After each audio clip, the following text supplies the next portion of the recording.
Туман раннего утра висел над досками вагонеточных рельсов и золой шахтных входов, пока новое поколение искателей приключений не решило вернуть к жизни забытое прошлое.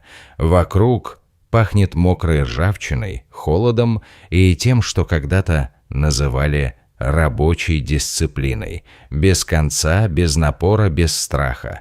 Но в этот раз на горизонте появился не только дождь и снег, а еще и неизвестность, таящаяся за замурованной шахтой, которую не открывали ни разу за 120 лет. Точно так же, как и в старые времена, когда молчаливые стены помнили смех и крики людей, ныне послышался шорох. Не ветер, а ответ на вопрос, который давно следовало задать миру. Бригада под руководством Михаила Петровича Дроздова, ветерана угольной промышленности, прибыла к месту, где легенды и факты шли рука об руку. Глухой, но целеустремленный голос прораба звучал как звонок, который служит проводником между прошлым и будущим. «Мы не уйдем, пока не увидим правду шахты Успенская», открытая еще в конце XIX века купцом Павлом Ламзиным и названная в честь покровителей трудовой дисциплины, обещала нищую, зато искреннюю преданность делу до тех пор, пока иное не вступило в игру. Они приехали не просто вскрывать замурованное, а проникать в малозаметную паутину времени, где каждая тяга и каждый кирпич могли хранить ответ на вопрос, как жить дальше на Земле, где каждая новая ступень может оказаться последней. Заглядывая внутрь, они ощущали запах сырой земли и холодного металла, будто сама земля помнит запах крови и пота, которым бюро работники и шахтеры расплачивались за каждый день жизни. Вскрытие шахты стало не столько актом технической реконструкции, сколько путешествием в прошлое, в эпоху, когда люди жили в бараках без отопления и канализации, когда рабочий день длился 14 часов, а зарплата едва покидала порог в 20 копеек. Условия были невыносимыми, и силикоз, туберкулез, враги, которых держали в страхе и которых прятали за стенами долей и долгов. Но историческая память – вещь настырная.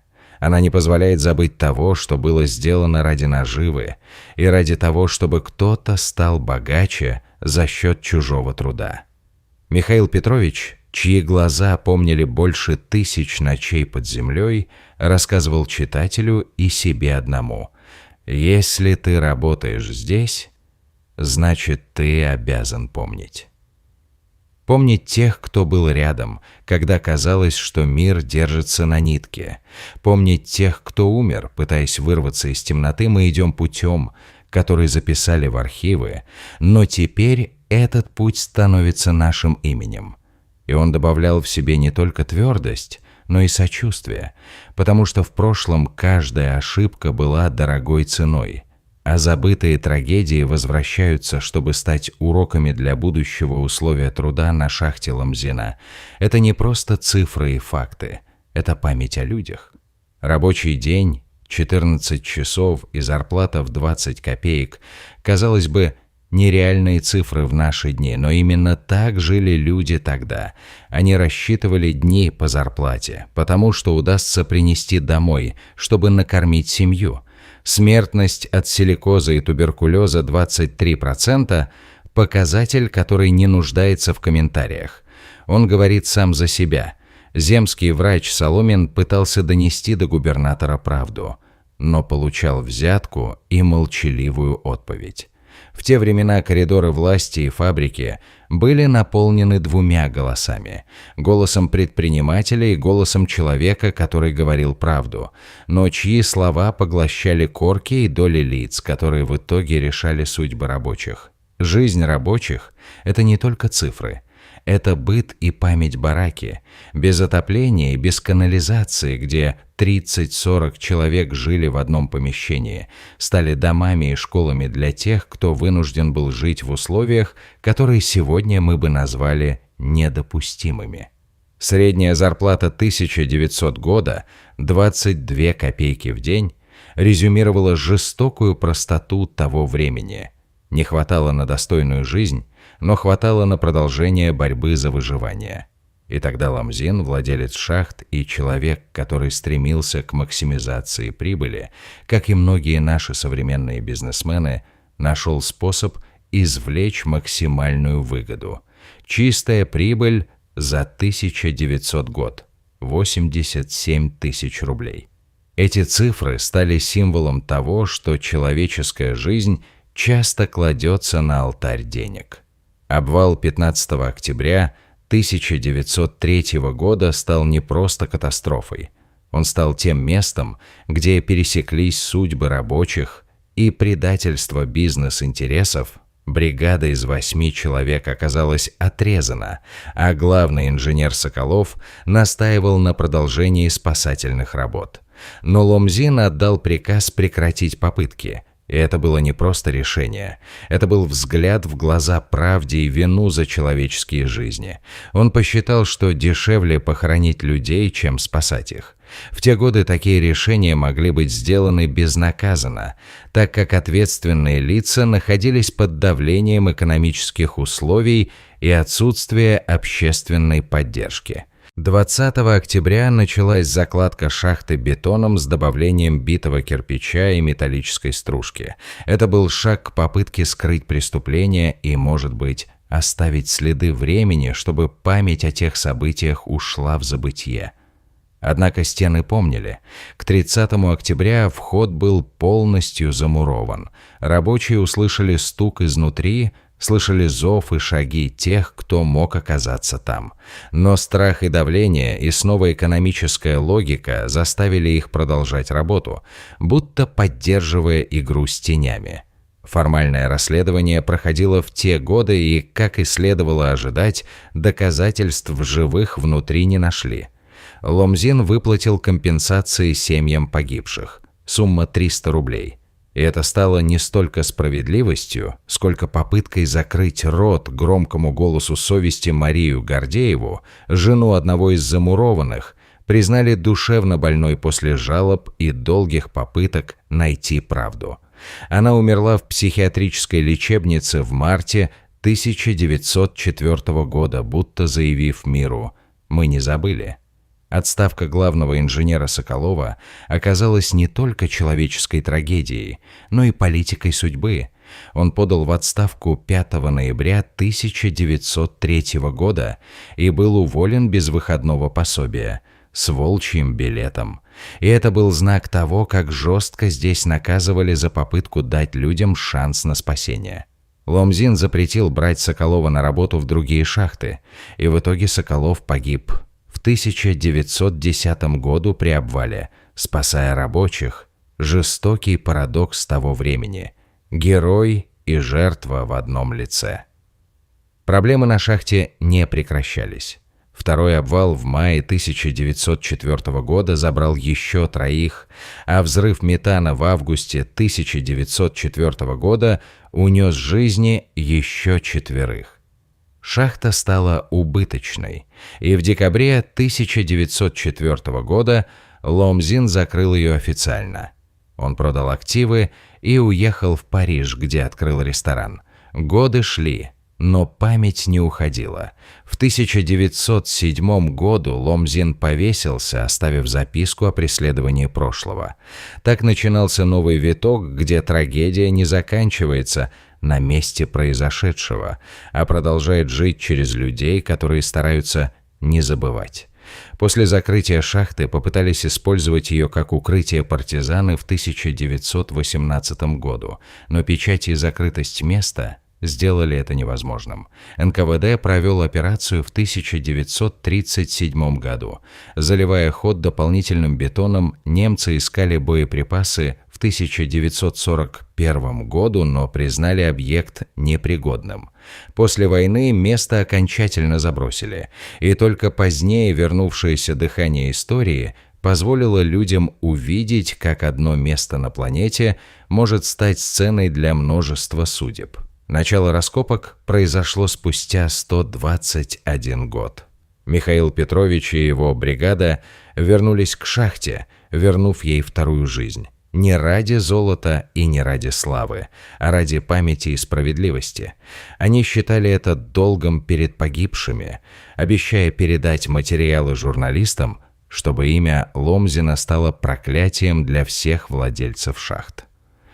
Первый день раскопок прошел в подготовке.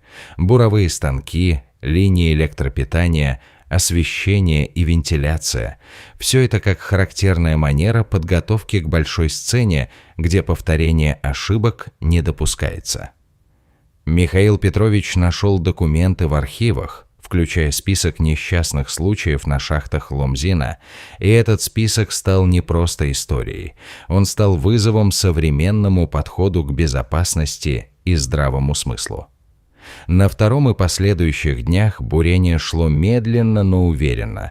Бетон, состоящий из каменной крошки и металлической стружки, оказался прочнее, чем ожидали. Наконец, к полудню второго дня пробит первый сквозной проход, и редакция запахла затхлостью прошлого, смесью сырости и смерти. Газоанализатор дал сигнал. Можно входить после вентиляции. Это стало не только техническим разрешением, но и ключом к дверям в прошлое, которое ожидало тех, кто решился заглянуть туда. Тоннель открылся, и ожилная команда нашла шляпоподобную вагонетку и инструменты, а затем 3 скелета, сидящих рядом друг с другом, словно они нашли место, где можно было молча умереть вместе. Одни застыли в позах, которые напоминали о попытке продолжить жить. На стенах надписи «Помогите», «Мама», «Господи», «Вода». Эти слова стали голосами тех, чьи руки уже не держались за жизнь, но чьи чресла памяти еще тянули к свету. На кожаном мешочке лежали монеты, нательный крест, фотография и бирка с номером 47. Емельян Михайлович Гордеев, забойщик 1861 года. Он был одним из 8, чьи судьбы оказались запертыми здесь, в глубине шахты. Исследование продолжалось. Еще 3 скелета рядом с вагонеткой, 3 мужчины, сидящие, опираясь спинами на стены, головы опущены.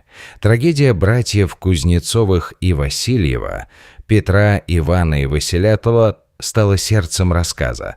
Возраст 28, 25, 22.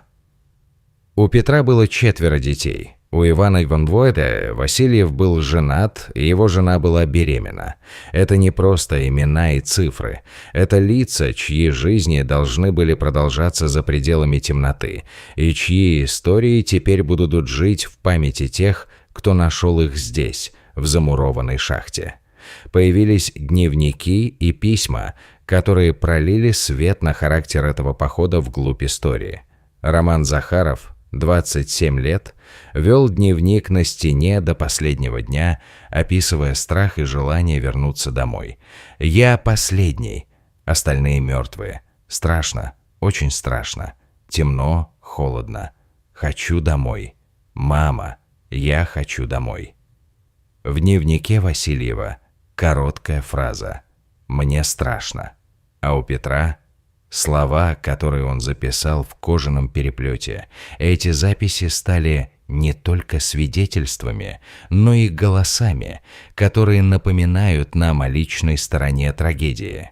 Расследование продолжалось 4 часа, и по его итогам было ясно: все 8 человек погибло от обезвоживания и истощения. Причина смерти – вялое замурование и длительное отсутствие пищи и воды. Это стало трагическим напоминанием о том, как неумолимо время может укрывать за собой следы жизни. Дневник Васильева и письма погибших стали документами, которые помогли вспомнить имена и судьбы. Важно было не просто назвать виновных, но и вернуть людям их человечность. Расследование дало результаты, и в конечном счете стало ясно, что виновными в смерти 8 были условия труда, и потому они должны быть вечной темой разговоров.